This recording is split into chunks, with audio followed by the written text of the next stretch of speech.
السلام علیکم ورحمۃ اللہ وبرکاتہ۔ امید کرتے ہیں آپ تمام ناظرین خیر و عافیت کے ساتھ ہوں گے۔ اللہ تعالیٰ سے دعا کرتے ہیں کہ اللہ تعالیٰ تمام اہل ایمان کو عافیت کے ساتھ زندگی عطا فرمائے۔ سامعین کرام، گزشتہ ویڈیو میں ہم نے حضرت نوح علیہ السلام کا ذکر کیا تھا، اور حضرت نوح علیہ السلام کے ذکر کو ہم نے ان کے زندگی کے حالات اور طوفان نوح کا تذکرہ کیا، جس کا ذکر اللہ پاک نے قرآن میں بھی فرمایا۔ ہم چاہتے ہیں کہ ہم اپنے سامعین کو اور ناظرین کو سیریل سے تمام نبیوں کے حالات زندگی بیان کریں، جس طریقے سے ایک کے بعد دوسرے نبی اور نبی آتے گئے، نبیوں کا سلسلہ، پیغمبروں کا سلسلہ، رسولوں کا سلسلہ اللہ تعالیٰ نے اس وقت ختم فرمایا جب آخری نبی محمد صلی اللہ علیہ وسلم اس دنیا میں تشریف لائے۔ آپ نے نبوت کا دروازہ ختم کر دیا، نبوت کا دروازہ بند کر دیا، اور آپ صلی اللہ علیہ وسلم کے بعد اب اس دنیا میں قیامت تک کوئی نبی نہیں آئیں گے، جس کا ذکر اللہ پاک نے قرآن میں فرمایا: ما کان محمد ابا احد من رجالکم ولکن رسول اللہ وخاتم النبیین وکان اللہ بکل شیء علیما۔ اللہ کے نبی صلی اللہ علیہ وسلم فرماتے ہیں کہ اب میرے بعد کوئی نبی نہیں، میں آخری نبی بن کر اس دنیا کے اندر بھیجا گیا ہوں۔ سامعین، ہم حضرت نوح علیہ السلام کا تذکرہ اپنی پچھلی ویڈیو میں کرے اور تمام سامعین نے اسے بے حد پسند فرمایا۔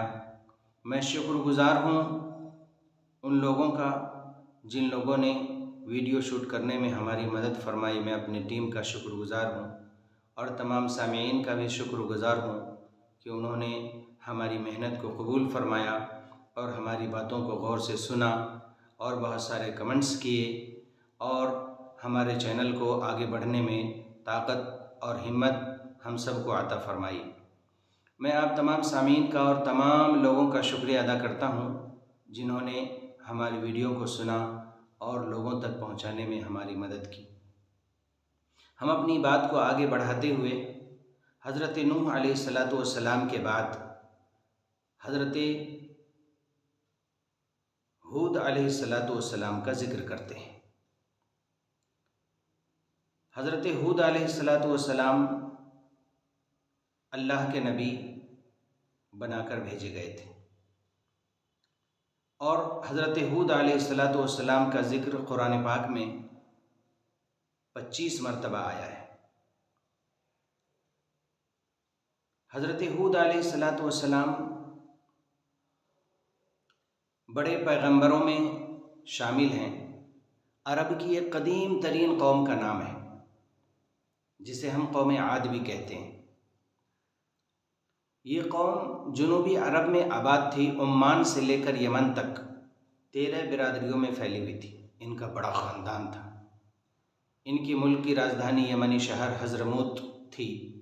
ان کا زمانہ حضرت نوح علیہ السلام کے تقریباً 400 سال بعد اور حضرت عیسیٰ علیہ السلام کے تقریباً 2000 سال پہلے کا ہے۔ اللہ اکبر! یہ سارے وہ حالات ہیں، وہ حالات زندگی ہیں جس کو قرآن نے بیان فرمایا ہے کہ ایسے لوگ بھی آئے دنیا میں جنہوں نے اپنے طاقت پر گھمنڈ کیا، اپنی دولت پر گھمنڈ کیا، اور اپنی شہرت پر گھمنڈ کیا، اور اللہ کی زمین پر ظلم کا بازار گرم کر دیا، اور اللہ کی زمین پر اللہ کے علاوہ غیروں کی عبادت کر کے اللہ کی زمین کو گندا کیا، جس کی وجہ سے اللہ تعالیٰ نے ایسے لوگوں پر عذاب نازل فرمایا۔ اس کا ذکر ہم اپنی اگلی ویڈیو میں کریں گے، لہٰذا ہم پہلے قوم عاد کے بارے میں ذکر کرتے ہیں۔ حضرت عیسیٰ علیہ السلام سے تقریباً 2000 سال پہلے قوم عاد عرب کی زمین پر آباد تھی۔ یہ اپنے زمانے کی طاقتور قوم، فن تعمیر میں بڑی مہارت رکھتی تھی۔ تعمیراتی کاموں میں یہ قوم عاد جس کا ذکر اللہ پاک نے قرآن میں فرمایا ہے، پتھروں کو تراش کر گھر بنا لیا کرتی تھی۔ ایسے ہنرمند لوگ اور ایسے قابل لوگ اور ایسے طاقتور لوگ جو پہاڑوں کو تراش کر اس میں اپنا گھر بنایا کرتے تھے، ایسی اور ان سب کاموں میں ان کو بڑا مزہ آتا تھا۔ بڑی طاقت اللہ تعالیٰ نے عطا فرمائی تھی، بڑی شہرت عطا فرمائی تھی، بڑے لمبے قد کے انسان ہوتے تھے اور پہاڑوں کو پھوڑ کر اس میں گھر بنا لیا کرتے تھے۔ شاندار عمارتیں بنانا ان کا محبوب مشغلہ تھا۔ بڑی خوشی سے یہ قوم مال و دولت کے نشے میں، عیش پرستی میں مبتلا ہو گئی تھی۔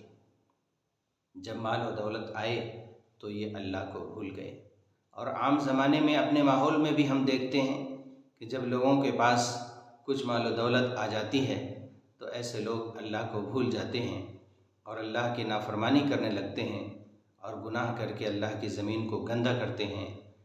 تب ایسے لوگوں پر اللہ کی پکڑ آتی ہے، اللہ کا عذاب آتا ہے۔ ایسے نافرمانی سے اللہ ہم سب کی حفاظت فرمائے، ایسی دولت سے اللہ ہم سب کی حفاظت فرمائے جس دولت کو پا کر ہم اپنے رب کو بھول جائیں، اپنے خالق و مالک کو بھول جائیں، اپنے پیدا کرنے والے کو بھول جائیں، اپنی موت کو بھول جائیں، اپنی آخرت کو بھول جائیں۔ ایسی دولت اللہ ہمیں نہ دے، کسی ایمان والے کو نہ دے۔ اللہ ایسی دولت کی آزمائش سے ہر ایمان والے مرد و عورت کی حفاظت فرمائے۔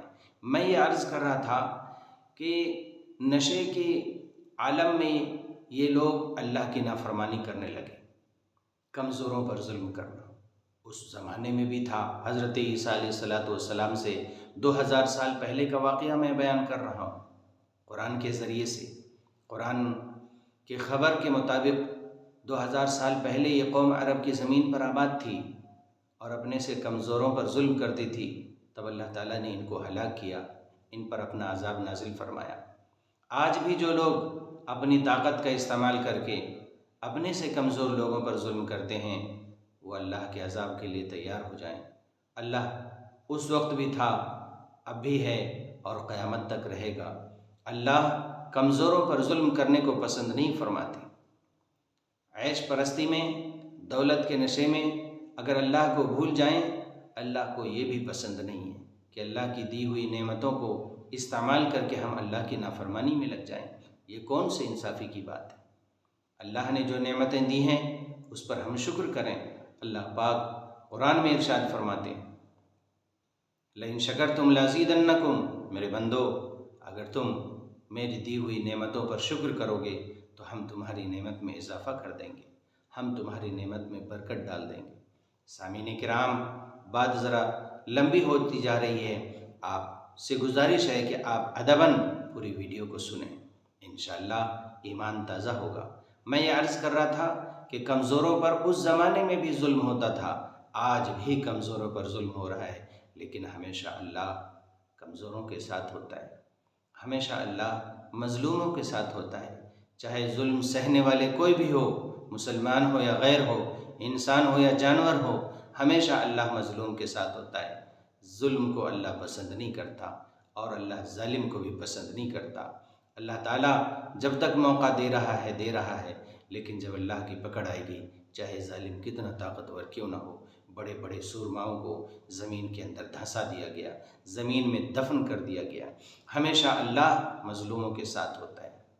جب قوم عاد کمزوروں پر ظلم کرنے لگی، حق بات کی مخالفت کرنے لگی، اللہ کی بات کو جھٹلانے لگی، وقت کے نبیوں کو جھٹلانے لگی، جس نبی کو اللہ تعالیٰ نے ان کی طرف نبوت سے سرفراز کر کے بھیجا تھا، ان کی بات کو جھٹلانے لگی، گویا وہ اللہ کی بات کو جھٹلانے لگی۔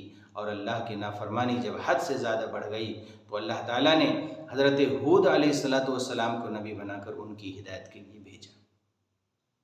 جب بھی اس دنیا کے اندر ظلم کا بازار گرم ہوا ہے، جب بھی اس دنیا کے اندر بت پرستی اور شرک پرستی عام ہوئی ہے، اللہ تعالیٰ نے نبیوں کے ذریعے سے ایسے لوگوں کو ہدایت کے لیے نبی بنا کر بھیجا اور قوم عاد کی طرف اللہ تعالیٰ نے، جیسا کہ میں نے شروع میں اپنی بات میں ذکر کیا، کہ حضرت ہود علیہ السلام کو نبی بنا کر بھیجا تاکہ وہ راہ ہدایت پر آ جائیں۔ انشاءاللہ تعالیٰ امید کرتے ہیں کہ آپ تمام سامعین کو یہ بات پسند آئی ہوگی، ہماری ویڈیو پسند آئی ہوگی۔ آپ سے گزارش ہے کہ آپ لائک اور کمنٹ ضرور کریں اور ہماری ویڈیو کو شیئر ضرور کریں، ہمارے چینل کو مضبوط کریں۔ حق بات کے پھیلانے میں آپ سے گزارش ہے کہ آپ مدد کریں۔ حق بات کہنا اپنی جگہ اور اس کو پھیلانا اپنی جگہ، دونوں کو اللہ کے طرف سے برابر اجر دیا جائے گا۔ اللہ تعالیٰ سے دعا ہے کہ اللہ تعالیٰ ہمیں ایمان کے ساتھ زندگی عطا فرمائے، شرک و بت پرستی سے، اللہ کی نافرمانی سے اللہ ہم سب کی حفاظت فرمائے، آپ کی حفاظت فرمائے۔ آپ ہماری ویڈیو کو اتنی دیر تک سنیں، بہت شکریہ۔ جزاک اللہ احسن الجزاء وما علینا الا البلاغ۔ السلام علیکم ورحمۃ اللہ وبرکاتہ۔